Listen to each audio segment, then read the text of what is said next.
Hello, and welcome back once again to the Inquisitor podcast. Today, my guest is Peter Wheeler. You've probably heard him one or two times before.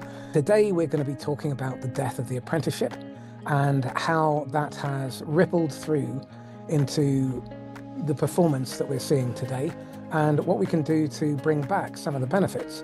So, without any further ado, Peter, welcome. And would you mind giving 60 seconds on your plotted history? My history, serial entrepreneur. I've been across many different industries from automotive through SaaS. Within SaaS, it's been cybersecurity, geospatial, a lot of different things, patents, and serial salesperson as well. That happens from being an entrepreneur, as well as being a sales manager in various industries. And right now I am running a podcast called Pitch Slap that does best practices talks with people that are experts in their space, and a firm called Revelocity, where we focus on revenue velocity for organizations, specializing in solopreneurs, small teams, and pre-seed round organizations to make sure they can have and sustain their hockey stick growth. So there we go. Excellent. Okay, well, let's start with the first question, which is where do you see the death of the apprenticeship most clearly affecting sales today? Effectiveness. You jumped right in, buddy. It's affecting sales ineffectiveness. I guess if we step back, the lack of apprenticeship also has to do with this siloing of roles inside of sales teams. And I'm happy to see pods at least coming together with that breakup of what a sales role is. But it's very rare to see a prospecting AE that is thriving, because organizations don't support that really. They ask for it, but they don't support it. So now we have these XDR teams that are doing different types of inside and outside outreach and prospecting. And then AEs that are going in and closing or account management. Sometimes we have account managers as opposed to account executives.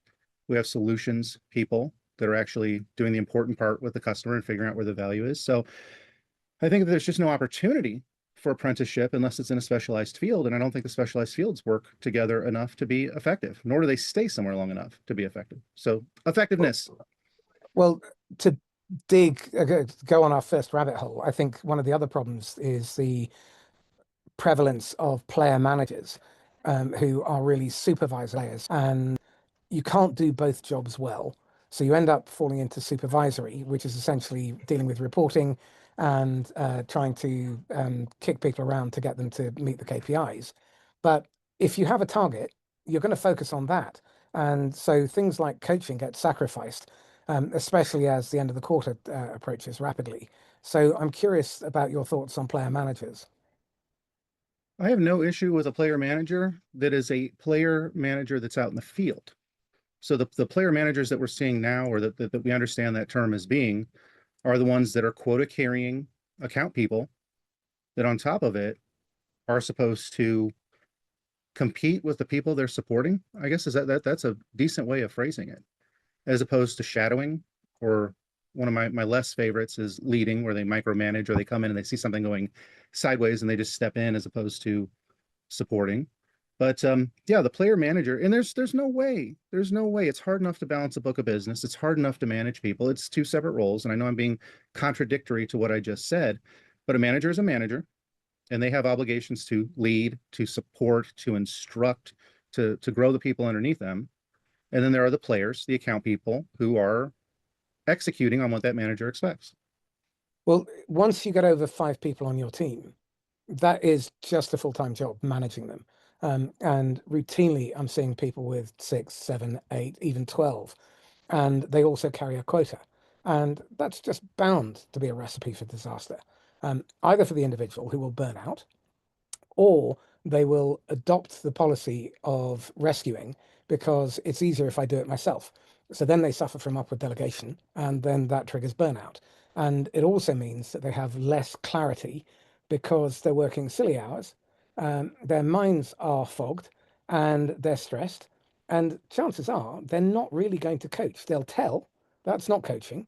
They'll rescue, and in many cases, they come in and they close the deal and steal the glory. And I think one of the big problems is every time you answer one of your reps' questions, you steal a learning opportunity.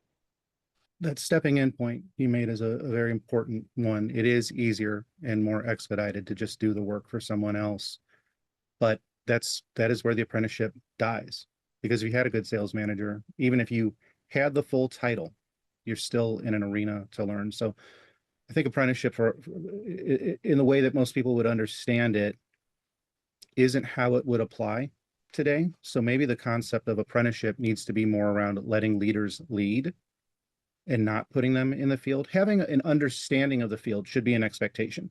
So that's on sites, that's shadowing, that's war rooms or murder boards, whatever you want to call them, doing those types of endeavors, having a hand in sales enablement, going and doing field marketing, but getting that managerial slog, writing OKRs, performance reviews, all that other stuff is just, it takes up all the time. And you either resent the organization, which causes that burnout, or you resent the helpless people who you made helpless underneath you, and it burns them out and it burns yourself out. Well, in 17 years of employment, so I'm now 35 years into my career, so just under half of it, I was employed. And in all that time, I had one ride along with my manager. One. Now, first of all, he couldn't observe me in the field. All he ever saw was me on the phone. Um, and all those other managers, because there are a fair number of them over the years, never did any of the stuff that a good journeyman or artisan would do with their apprentice. And unless we have somebody to see as a role model, we're going to do what was done to us, or we're going to do what we think is right. And then when we get balled out on it because we've got it wrong or we create a downstream problem, then we get the blame. And I think so many salespeople, and I don't blame managers for this. I blame the dysfunction that is systemic. And it starts with the money behind the business because their values and their ethos permeate everything that's beneath them. And boards looking at, and CFOs looking at the balance sheet and going for efficiency over efficacy and effectiveness.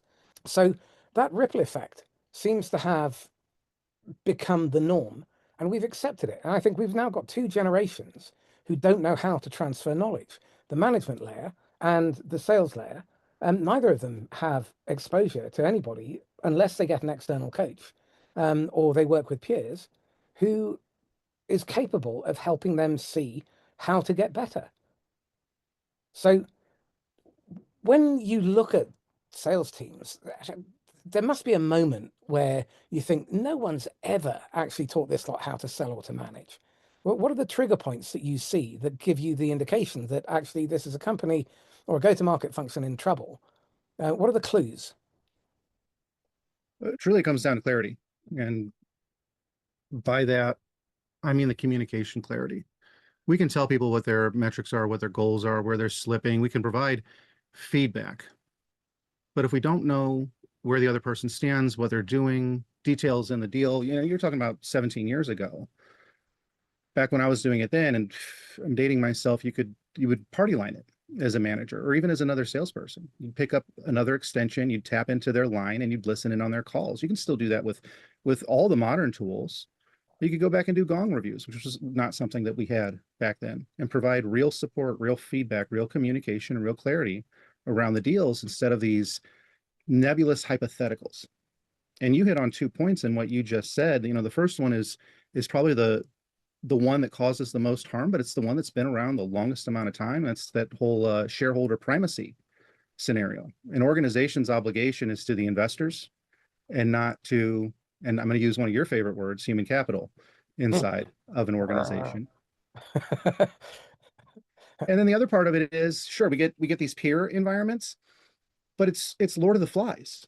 You have a group that isn't experienced in the situation they're in usually, and that's why we're talking about journeyman or apprenticeship or studious environments, Padwans, if you want to really geek out with it, that are facing the same struggles and have the same end objective and no way to achieve it in an environment where they're pitted against each other. How are you going to have any level of clarity, communication, honesty, growth, teamwork? I love going into sales teams where there's competitive measurements on the board, visible competitive measurements, because that automatically proves it's not a team. It's a league of many individual player teams. So that's one good indicator that sellers and managers are being set up to fail. What are the other clues? Sales leadership that has never been in the field. that's never sold the product, hasn't been in the field in some time, that doesn't involve themselves in technology meetings, in product meetings, that doesn't involve themselves in enablement and marketing. Sales leadership that's the first to point. Now, marketing is always to blame. That's marketing has chosen that role, but defaulting to it. It's not enough hype. God, I hate that phrase. Hate it so much. You can't, as a leader, just wildly point to the problems without making any type of effort to remedy them yourself. And it's funny because when they want you to do executive speak, it's not about raising a red flag. It's about raising a red flag and providing solutions or actions that you're taking to do it. And with a lot of modern sales leadership, I'm not seeing that. I'm seeing the type of behavior you would expect from someone in a very junior role. So for me, that's a very major red flag. Well, I think the absence of specific activities is really key. And one thing that baffles me is so often we hear that it's sales job to spend time in front of the customer. But I want to throw a curveball out there. I think it's the CFO's job. I think it's the CMO's job. It's the CRO's job. It's the VP of sales. It's the VP of customer service. They all need to be out in front of the customer. Product needs to be in front of the customer. Strategy needs to be in front of the customer. And when I go into organizations and I ask the question, when was the last time you actually spoke to the customer? The senior people haven't in years, possibly even in decades. And that really is problematic. They might get wheeled out for negotiating the big deal, where they more often than not end up being the chief discounting officer, if I'm being perfectly blunt. But they don't really have their finger on the pulse. So they're getting third party information at best. And I look at Toyota, and they have this concept of going to the Gemba, which means that you walk the floor and you spend a day in a circle for 8 hours observing how the production line works.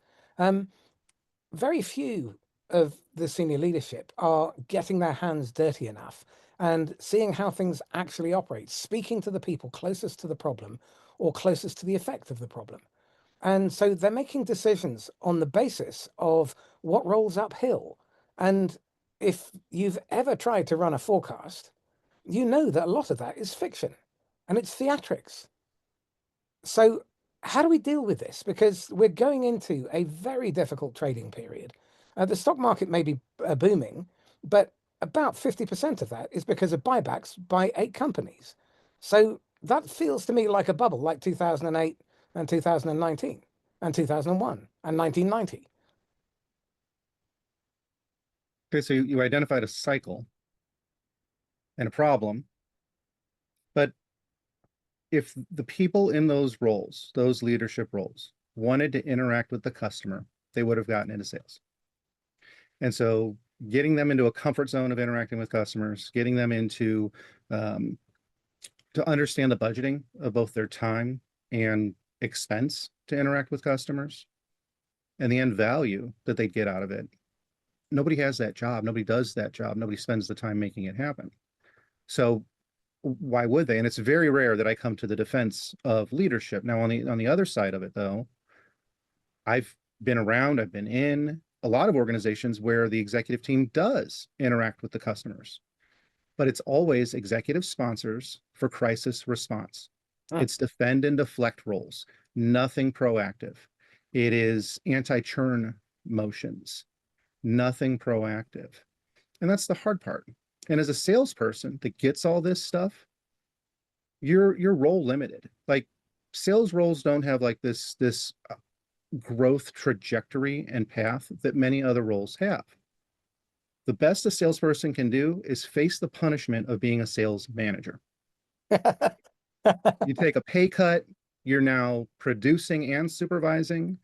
You're dealing with high turnover. You're dealing with unrealistic metrics. Those metrics, like you said, are all over the place. And it doesn't matter the team. Revenue numbers, sure, we always attribute revenue number issues that sales has to deal with that. But things that people don't keep in mind, and this goes into where you were talking about, it's important for executive team leaders to be on the floor for production, be on the floor for sales interactions, be on the floor for marketing interactions, because issues, let's say product roadmaps change. Sales is usually the last to know, and sales has usually made promises on changed product roadmaps. engineering switches, funding switches, anything you'd see out of the various teams. Legal switches. What countries do we operate in now? What's embargoed? What's not embargoed? What groups are in vogue for social status? Who is a dangerous category to touch? Like, sales is usually the last to know. And because the sales process is a lot longer, even if your deal velocity is a matter of a couple weeks, there's still enough time for any of those other teams to make a much more nimble and rapid change that affects what you're working on and what you produce. Well, that speaks to the fact that most of organizations are siloed, and because they're siloed, they're generally targeted on all sorts of different metrics that are often conflicting. And you only have to look at the usual adversarial battles that go on between sales and marketing, IT and finance. Well, finance and everybody, if I'm being blunt, and operations and sales, and product and sales, and product and marketing. And if they were all working towards one objective, which is customers for life, as opposed to meeting this quarter's quota, what would be different? It's not exactly a fair question because I think every organization makes the effort to do that with my Agree? my two least favorite acronyms. TAM, which everybody wants to operate against, which is completely unrealistic, and OKRs. And those OKRs, company-wide and team-wide, are supposed to provide that alignment and that clarity and that planning to hit what you want to hit. Now, I have yet to truly see an OKR environment where they all align. That's fine. Because of the siloing, it makes it difficult. But where OKRs are done accurately and in a timely fashion where you can actually execute on them before you have to write your next set of OKRs. And I think it goes back to the primacy issue.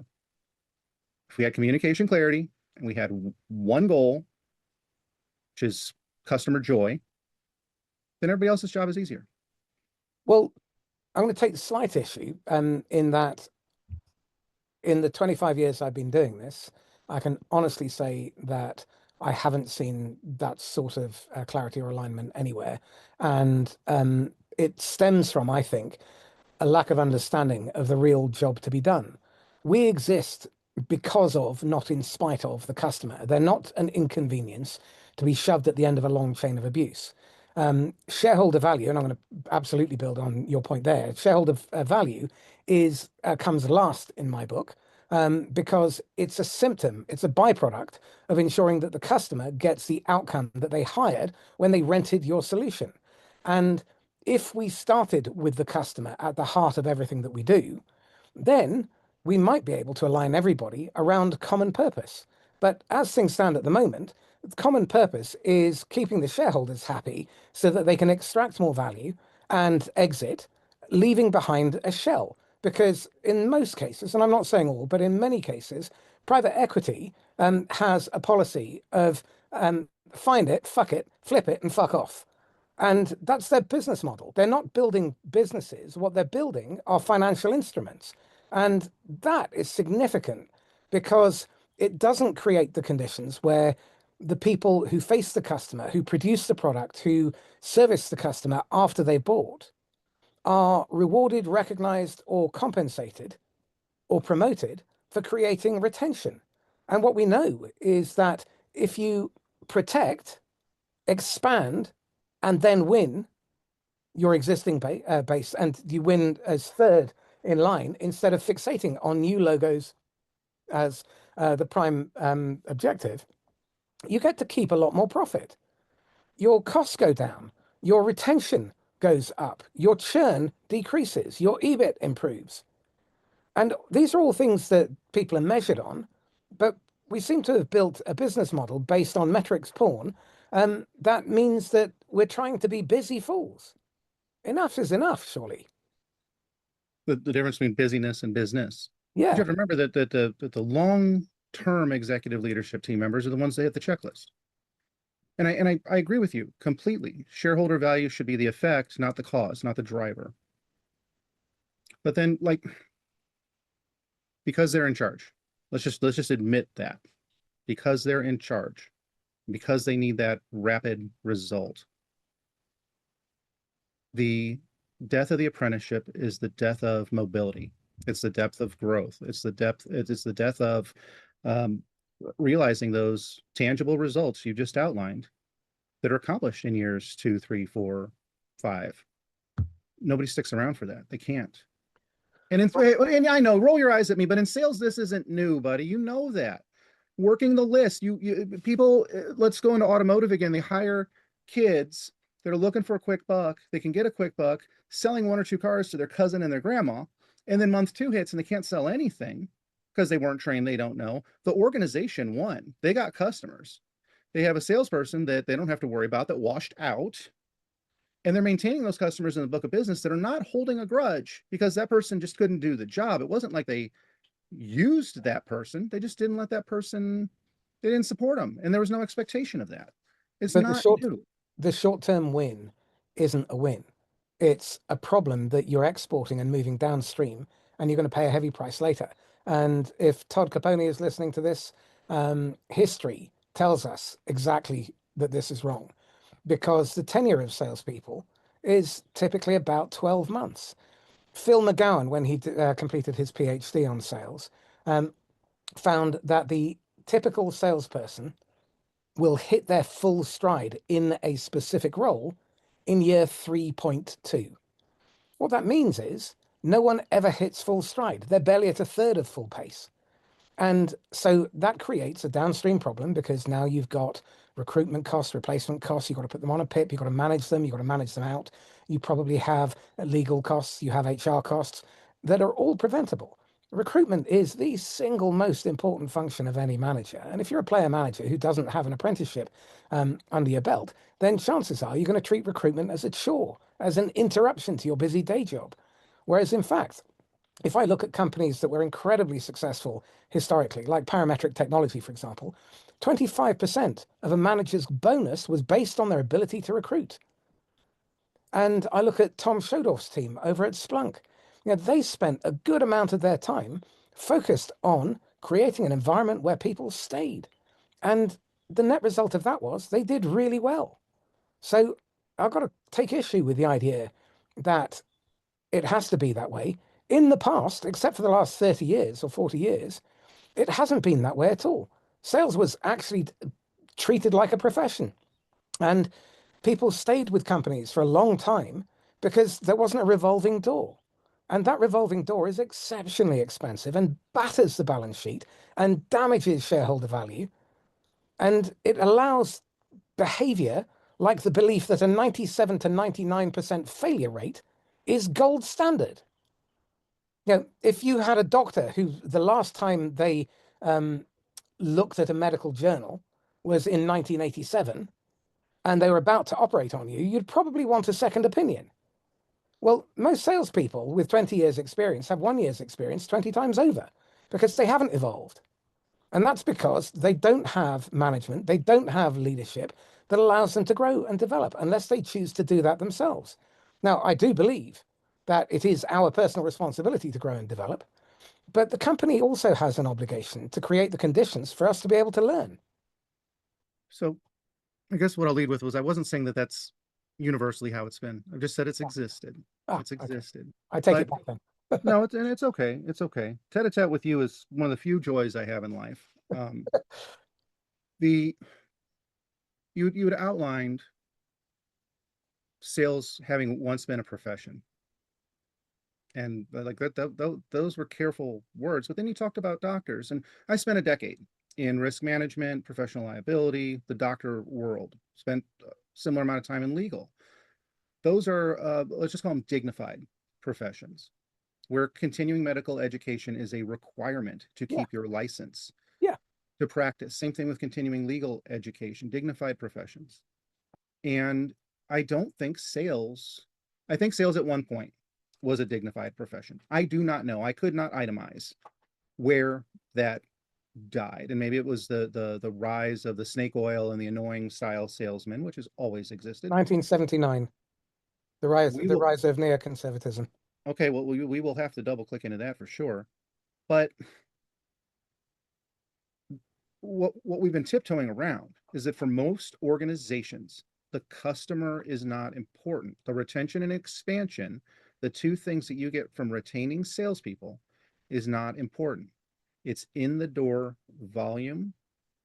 A lot of organizations that I've seen, worked with, interacted with, they just want funnel filling. They just want pipeline filling. They just want new deals. They want that MRR and ARR exceptionalism, not thinking about NRR at all, which is probably your most important of your RRs. Absolutely. And it's funny because executive leadership doesn't see that they are tying the knots for their own nooses in that by focusing on those short-term numbers, because that's a short-term number escape to raise valuation for those shareholders to either gut or sell off and let somebody else gut an organization. It's just it's value numbers based on customer volume, not customer delight. Well, I think a lot of this comes down to the casino mentality, which is that the money is the house and the house always wins. But if you look at the data on private equity, 10% make it through Series A and 13% make it through Series B, which means that only 1.3% of founders see their business exit Series B when they take funding. Now, that is a bit of a travesty, and it's certainly damning because what it tells me is that founders will lose their business and probably lose their shirt. They'll be diluted out, or their baby will be slaughtered on the altar of the exit. And if it's not making the short-term growth numbers, then they will be forced to make decisions about their people, about investment in recruitment, in management, in systems, in R&D, that mean that the business doesn't have longevity. And if you want to build a business that's going to last, you need to do things differently. And as we go into this changing economy, with the tariff wars going on at the moment, it's created masses of uncertainty. Supply chains are unreliable. And if the US pulls the plug in terms of policing the seas, there's 12,000 miles of sea, of which a good 6 to 7,000 in 2019 and in 2008 were manned by pirates, which means that you can't rely on supply chain continuity, reliability. It means that you then have to onshore, you have to have multiple suppliers, and the ripple effects here are significant. So I think the apprenticeship is one major symptom, but I think it really does come back down to leadership and the money behind the businesses and how their values permeate the business beneath them. And we need to be really clear. If you're a founder, you've got to make a choice about whether you grow organically, whether you grow for the long term, or whether you're going for the fast buck. Because the unicorn for most people is a myth. The best you can hope for is to raise a certain amount of capital, buy your Ferrari or whatever it is, and then discover that you're penniless and shirtless and homeless. And I think what's coming over the next 6 to 15 years is worse than anything we have seen. So in our lifetimes, 1929 to 1939 mirror almost exactly the last 10 years. And we know that didn't end well. And I think, the equivalent of the Spanish Civil War, where they were practicing modern warfare, is the Ukraine. So, we seem to be going in this generational cycle and we're not learning from history. So if you are advising boards and investors and founders and leadership, what lessons from history would you recommend that they pay good attention to so that they can thrive through this chaos? You're asking that of a zennial, of an elder millennial. And I hate to tell you, I've got a level of disinterest and ennui for comparative history because of that, because I'm living through and have lived through those same issues. So there's no, I wouldn't say there's a feeling of helplessness. There's really just a feeling of, this is the way it's going to be. How do I operate best inside of what's going to happen? And look at what pulled us out of the Depression. It's not where we want to go. I think getting back onto that core topic in one of your earlier statements. So like around apprenticeship, the death of the apprenticeship, It's a correlation. It's something that we're noticing happens when people get into a panic, and these short-term investment, Series A, Series B, panicked founders, panic being the word I do intend to use, being the problem. So the panic of the way that business operates is a correlation to the death of the apprenticeship. It's a survivorship scenario, and we're having to survive at speed. So salespeople reacting to that and migrating at speed, just as organizations migrate at speed, there's not much to say about that. Founder panic. There's not a lot to say about that. It makes me think of another, like you were asking about those red flags when I go into an organization. If I'm talking to leadership in general, let's just say the CEO to the CRO, maybe the CFO involved, and they're not asking about culture issues that have been identified, process issues that have been identified, product, just simple, those high level issues. And like, let's start addressing that. And they instead go to low hanging fruit. Hey, do you see any low hanging fruit? What are some things that we can pursue right now? I just told you, culture is an issue. The product is an issue. The go-to-market strategy is an issue. The way that we invest and spend is an issue. Your low-hanging fruits are fixing the things, not going after this quick buck. So if somebody mentions the quick buck, there's a mega red flag. Anybody interviewing in an organization, if you hear low-hanging fruit, or can you identify quick wins, you're working for panicked people. They're going to cause you to panic. And then it becomes siloed survivorship, where there is no teamwork, there is no peer counseling and coaching, and there certainly isn't leadership that will make the investment in you doing better. Yeah, I like using strong words, and you can tell me, roll your eyes again. I'm getting used to it, buddy. I'm not rolling my eyes. I'm agreeing with you. Oh, there's where the eye roll's coming from. You're as disenchanted and disheartened as I am. Well, I am. I think you need to accept the fact that you have no control over the macro. What you do have control over is the micro. You can choose your response. I responded to someone today who said, I've just fired a client because of how they made me feel. Mhm. Again, I have to challenge that, because how you feel is an act of agency if you choose to be sovereign. If, on the other hand, you abdicate control, then you can't blame somebody else for making you feel that way. You had a choice. You could tell them to fuck off. You can tell them to go and boil their head, and you can confront the issue kindly, but it's a choice, and it takes discipline, it takes rigor, and it also takes a high degree of self-awareness. And I think one of the big problems that I see at the moment is there's a very low level of self-awareness. Self-awareness is understanding how others receive you and how they respond. And if you can't understand that, then chances are you're going to find yourself pointing the finger of blame a lot. And that's something else that seems to have arisen very much over the last 20, 30, 40 years, which is blame culture, avoidance. And that's tied into this silo mentality. And if we step back and we take a leaf out of Clay Christensen's book and we understand what the real job to be done is by the customer, then we can spend some time on what really matters. To deal with the pipeline issue, and the first thing I do when I go into an organization is I go to the operations team and I speak to them and I find out what it is they do excellently that customers love and would hate to be without. Once I've understood that, then I go to the sales team and I ask them how much of their pipeline actually reflects that type of opportunity. And it's never more than 20%, if it's that high at all. So they're spending 80% of their time trying to sell something that they do badly. And then they wonder why they have to churn and burn, and why they have to spend most of their time replacing customers who they should never have sold to. This is one of those few times I get to disagree with you. You're talking about blame culture. I think we've now stepped beyond that. Blame culture, yes, it was built over the last 30-ish years. In the last 5, with rifts and layoffs and restructuring and COVID style stuff and everything, these massive changes in how we regard human capital, your favorite term, blame has gone away. Self-aware, we're all self-aware. I think everybody's more self-aware now than they've ever been before, because social media helps them also be self-conscious. And what happens? Self-conscious, but not self-aware. Well, this is where I'm getting into the self-aware. People are self-aware. They think they're thriving in a role. They know they're doing a good job. They have metrics to prove it.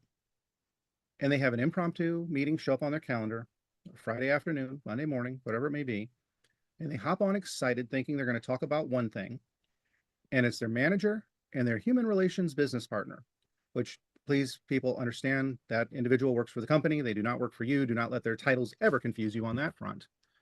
And they have the rug ripped out from underneath them. And it can be for a myriad of reasons. They give the reasons that are least likely to get them sued. They give the concession that is going to make the person complain the least. And for most people in this job environment, they've experienced it 1, 2, 3, 4 times, not of their own fault or doing. And they get told this compounding problem. It's not personal. It doesn't have anything to do with you. Yet, people that you work with do similar roles to yours, do the same role as yours, are still inside the organization. So you, as someone that's thriving, confident, happy, has faith in an organization, likes the people you work with, trusts the organization, trusts your manager, then to hear that you've been plotted against for who knows how long, lied to for who knows how long, and dismissed comparatively to someone else who you are as good, if not better than. Even the best self-aware people do not hold the level of bravado that it takes to get through that on a repeat basis. We're all dying, if not dead, inside. So when we look at job listings for salespeople and everybody's saying must have an established book of business, must have 10, 15 years in the industry space, and their base plus OTE reflects someone that is just starting out, sales has become an abusable role. Marketing has always been an abusable role. Anybody in this go-to-market arena, product sales and marketing, I don't know. And I think that's part of why there's not going to be real change makers. There are a few out there who are really committed to this. We've set up Salesforce for Good and the seller code precisely for that. Sellers Anonymous is out there specifically for recovering salespeople who, in the same way that AA sponsors people in, we sponsor people into Sellers Anonymous, and we provide a community for people where they can learn from one another and they can learn how to weather the storm. But to build on your point, I think what tends to happen is the people who are not complicit, who are not malleable and easy to influence to do the wrong thing, they're the ones who tend to survive longer. So, I can think of a dozen people off the top of my head who were anywhere between 180 to 400+% of quota, and they get fired for pettiness. Things like not filling out the CRM or not doing a BANT discovery call when they know it doesn't work. And they get treated like a pariah by leadership because they feel threatened or because they've sold something that has a high degree of renewables. And rather than paying them what they're due, it's easier to get rid of them and cheaper to get rid of them because you've got 3 to 10 years worth of renewables. So printers, that kind of thing. And I think ethics have gone out the window. Trust has gone out the window. Mm-hmm. And one of the things I've spent the last 7 years working on is how you can actually measure trust and its absence in an organization and what that does to the balance sheet, to EBIT, to MOIC, to your gross recurring revenues, your net recurring revenues. And the numbers are breathtaking. If you focus on creating a trustworthy environment and you recruit for trustworthiness and integrity, the rest you can train. But instead, we focus on ludicrous things like years of experience in an industry. Well, the data on this is absolutely empirical and categorical. The only thing experience does is speed up the ramp up period fractionally. Overall performance is not improved at all by recruiting people with experience. And I can think of several of my clients who I've helped get jobs in new industries who are at the top of their game. I've got one who's in Clary, another one in ClickUp, another one in Gong, another one in HubSpot, all of whom are in the top 4% or the top 0.8% of performers in those businesses. And they were brand new. There's another chap who is going to be our next guest on Sellers Anonymous. And he arrived in New York, new company, new product, new market, no network. And the next day, New York was locked down. And he's the number one person in his company. And then he got promoted, and his team of 2 outperforms teams of 11. So it is absolutely possible to thrive through the chaos, but you have to make a conscious choice, and you have to put the customer at the heart of everything you do, and you have to make your employees your number one customer. So you covered a lot there. I'm going to go back to that earliest part, the checklist, which I had mentioned before, and you had just mentioned about compliance. Mm-hmm. And hard skill exchange, the coaching that I do most often with people looking for mobility in their role or management that's looking to be a better manager, comes to those 2 different things. You're recognized for business, and I spell that BUSYNESS. Did you do all the checklist items? Because that's what leadership's looking for. And my gut hope has always been that they want you to do that, so when something goes wrong, all those bases are covered and they can actually help you diagnose and fix. Huh. But the reality that I often see is that it just is, that's what they know, and that's what they expect. If you can do the checklist and be an okay performer, they're happier with you than you being a maverick. This is in most organizations. You just laid out, I think, 6 or 7 that are contrary to that, where they want to see innovation, where they foster growth and innovation. Might not be perfect, but better than a lot of others that I've seen. And just to make the point, that's despite their company culture. So they give voice to their values and they plant their feet, because it's impossible for them to go against those value systems. They would rather be fired, but they can't fire them because they're performing so well. Now, not all of them, many of them do get fired because they're not complicit. Yeah, but that speaks, again, I'll say that speaks to the organization, that regardless of the reason, you're being heard and retained for who you are. So I'm just going to give that a little bit of breathing room. Again, I'm not big on defending organizations or executives or anything that can have this nebulous villain cloud, but I'm going to play devil's advocate here. The other point that you hit on, my favorite time getting fired as a salesperson, the reason was, and I have this written down, I need to frame it: you are making too much. Yep. How awesome is that? So then, and I think what one area that we're not totally on, there seems to be this blur versus a book of business and experience. When I'm talking about organizations that literally say you need to have a book of business, they're wanting you to come in with accounts in hand. Like you should know that you're going to get churned and burned. And organizations that are looking for experience, don't have an environment of professional development culture. God forbid it's an organization that has both. Or God help that organization if they think both is okay. We have to touch on AI because it's so prevalent. Let's start with a positive. How can AI be used as a force for good? Okay, I'm going to give you 2 different contexts. I'm going to give you we'll start with the salesperson one, because that's what the ask is. But then I want to give the bigger picture one. So the salesperson context is, if you understand how to use it and you set it up properly, it can be the partner and the trainer that you're not getting elsewhere. But that's a chicken egg scenario. And you can't use, a lot of the commercial models are very difficult to use because they glad hand. They're rewarded for providing an answer. They're rewarded for being positive and pushing forward. So rarely will you get an I don't know, or an I disagree with you on, or I think you could be better at. And so there is specialty prompting, there's agent building, there are these scenarios, running local LLMs and dropping transcripts in there and having your local one tuned to just be brutal with you, to be what you would expect from a manager that's really analyzing what you're doing on your day to day. Or if you're really good at prompting, looking at your ICP, looking at your ideal, not only your ideal customers, but your favorite customers. We always forget that. Like, think about who your favorite customer is. They don't have to be the ones that spend the most, or the ones that you like working with the best. Prompting against that and getting that feedback, that's a great use of AI. Here's the second part of it, though.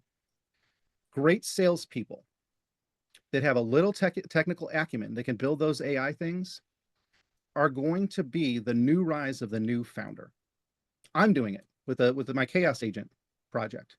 The fact that there's open source, not just open source tech like there's been since Linux, but every major commercial product out there has 3 or 4 different open source platforms competing against it. Now that hurts.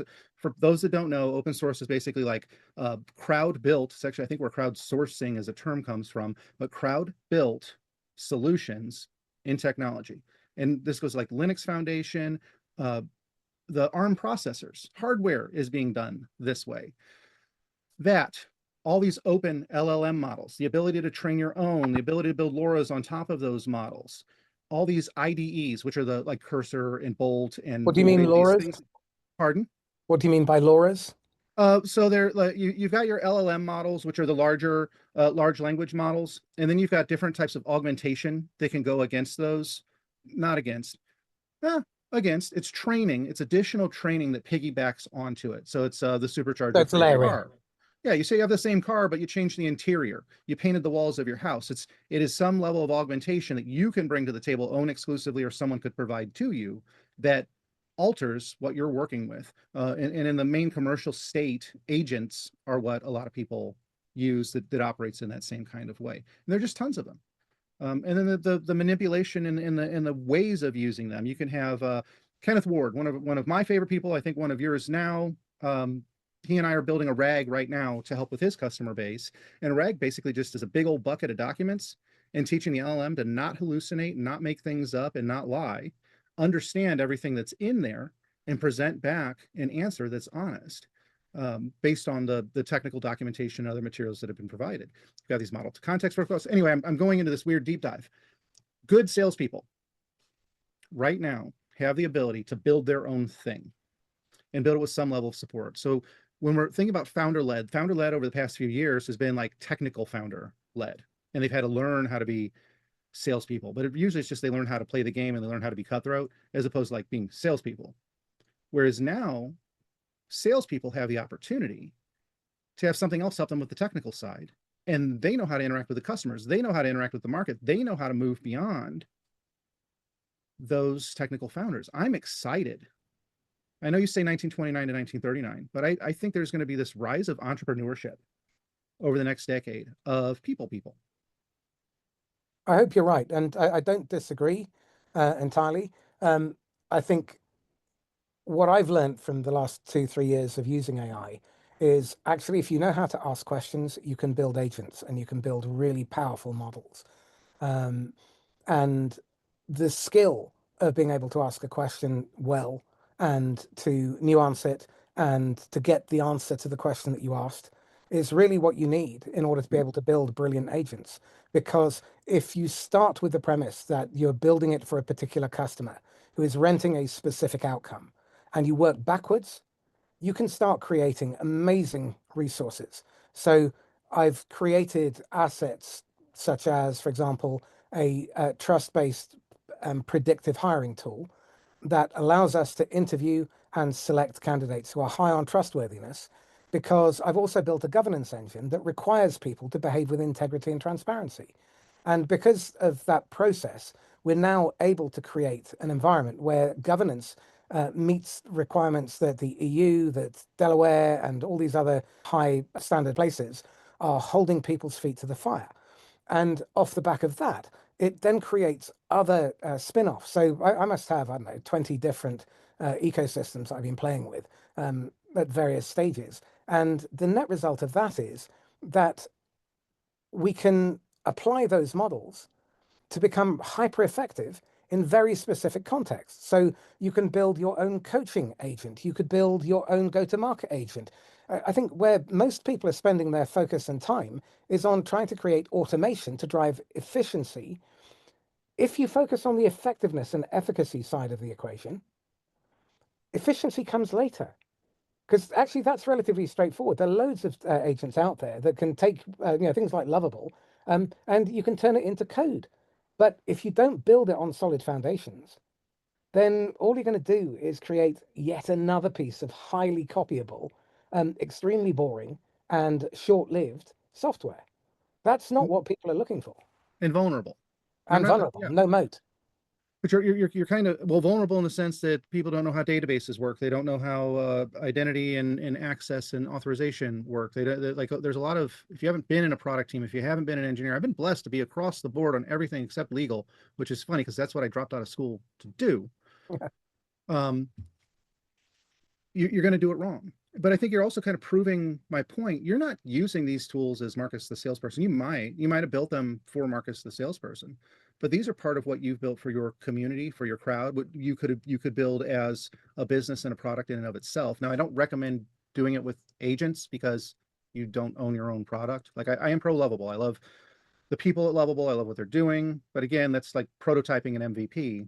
Then you take it to the next stage. Agents would be the same way. You don't want to give away what you're building, but you do want to prove it works. So again, this shows the entrepreneurial avenue you could take with the things that you're building for yourself or for others. So bringing all this together, you're showing some glimmers of optimism. I am too. I think turmoil and uncertainty are great opportunities. I look at many of the big recruitment companies because that's where I started cutting my teeth. And they started in the early 90s in a recession with £50 and a gold card.